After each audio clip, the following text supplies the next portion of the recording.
దేవాలయానికి వచ్చి నేను దర్శనం చేసుకొని అనేక విధాలుగా ఆమెకు వేడుకోవడం జరిగింది.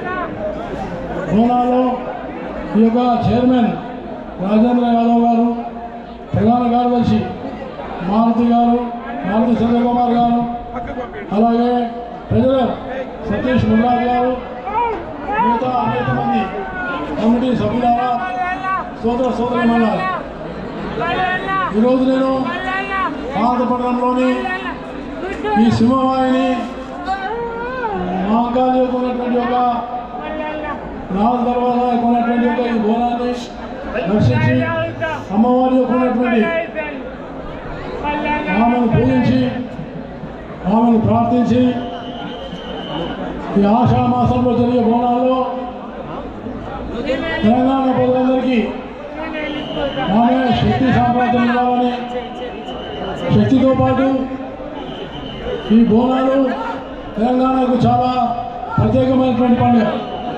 బోనాలు, బతుకమ్మ ఈ 2 పండుగలకు మహిళలు ఆరాధించే పండుగ, మహిళలు మాతను ఆరాధించే పండుగ, శక్తిని ఆరాధించే పండుగ.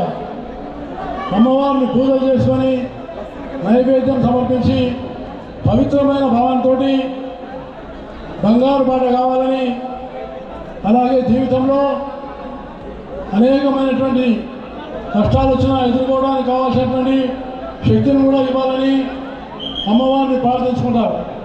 కాబట్టి ఈ పండుగ తెలంగాణలో ప్రత్యేకమైన పండుగ. బోనాలు, బతుకమ్మ ఇవి మనకు ప్రత్యేకమైన పండుగలు.